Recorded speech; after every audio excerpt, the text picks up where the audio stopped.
In part one, we expose the student loan scam that's crushing an entire generation. 6.1 million Americans had delinquencies added to their credit files in just 3 months, and Gen Z credit scores are dropping faster than during the pandemic. Hold up, if you jumped straight to part two, you're about to be completely lost. Part one contains the foundation that makes everything I'm about to reveal make sense. Without it, you won't understand why this is happening to you. Links in the description below.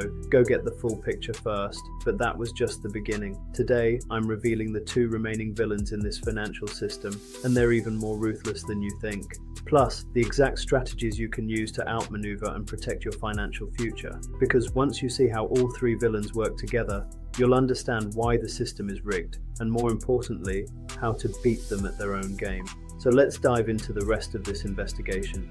Villain number 2, the credit card companies. These corporations are making record profits while Americans are drowning in debt. And I'm about to show you exactly how this scam works. According to FICO's September 2025 report, the average credit card utilization rate is now 35.5%. That's up from 29.6% just 4 years ago. What does that mean in plain English? Americans are using more of their available credit. Not because they want to buy luxury items, but because they have to survive. Groceries cost 30% more than they did 3 years ago.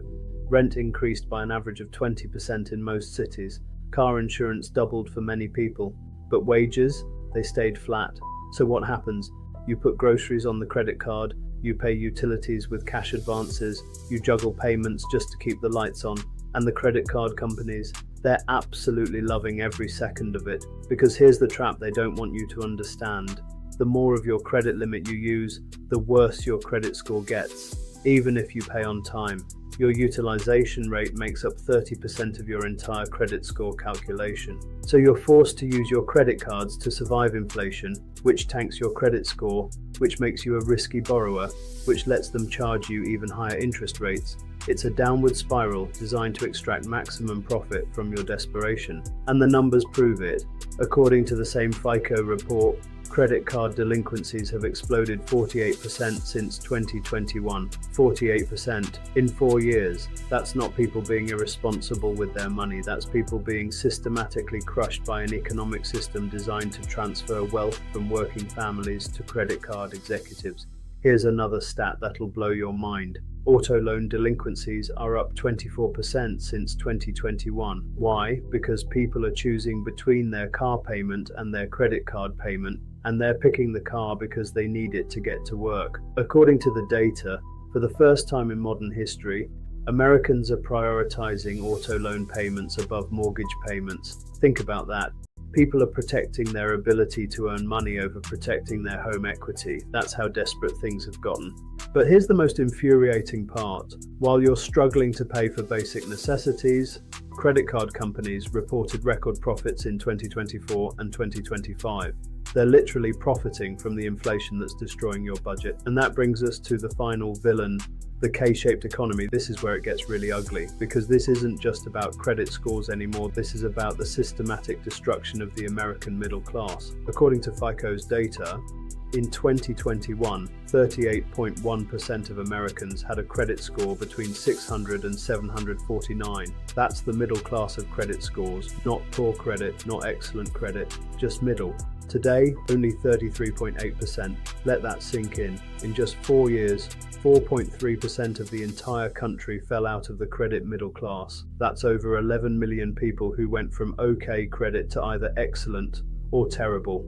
And guess which direction most of them went? Here's the mathematical proof that the game is rigged. According to data from Moody's Analytics, the top 20% of earners now account for more than 63% of all consumer spending. The top 10% account for 49% of all spending. Both are all-time records since they started tracking this data in 1989. Translation: if you're wealthy, if you own stocks, real estate and businesses, you're spending more money than ever. You're thriving. If you work for a paycheck, you're cutting back on everything just to survive. And here's the quote that should make you absolutely furious. Tommy Lee from FICO said, "We've seen a K-shaped economy where those with wealth tied to stock market portfolios and rising home values are doing well, and others are struggling with high rates and affordability problems." Let me translate that corporate speak for you. If you own assets, you're getting richer. If you sell your labor for money, you're getting destroyed. The wealthy are benefiting from rising asset prices. Their stocks went up 20%. Their home values increased 30%. Their investment portfolios are at all-time highs. But if you're trying to buy a home, good luck. Mortgage rates doubled. Home prices are unaffordable. Down payment requirements are impossible for most people. If you're trying to invest in stocks, you're using money you can't afford to lose while dealing with credit card debt at 29% interest. The system is designed to keep the wealthy wealthy and keep everyone else trapped in a cycle of debt and desperation, and it's working exactly as intended. So what do you do when the entire financial system is designed to extract every dollar from your paycheck? First, you need a complete mindset shift. Stop blaming yourself for this mess. The average credit score is 715. That means half of America has a score below that. You're not failing. The system is failing you. Your financial struggles aren't a moral failing. They're the predictable result of economic policies designed to enrich the already wealthy at your expense. Now let's talk tactics. Here's exactly what you need to do starting today. Step 1. Know your enemy. Check your credit score right now. Use Credit Karma, Experian, or your bank's free monitoring. You can't fight what you can't see. Step 2. Prioritize ruthlessly. When you can't pay everything, and millions of Americans can't, here's the brutal truth about what to pay first.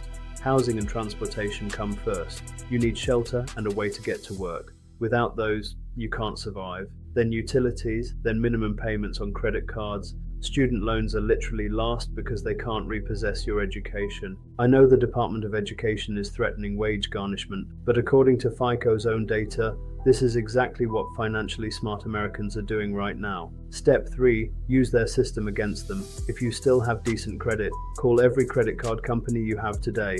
Ask for a rate reduction. Just ask. I've been a loyal customer for X years. I've paid on time. I need my interest rate lowered. If they say no, tell them you're transferring your balance to a competitor with a 0% promotional rate. You'll be amazed how fast they change their tune.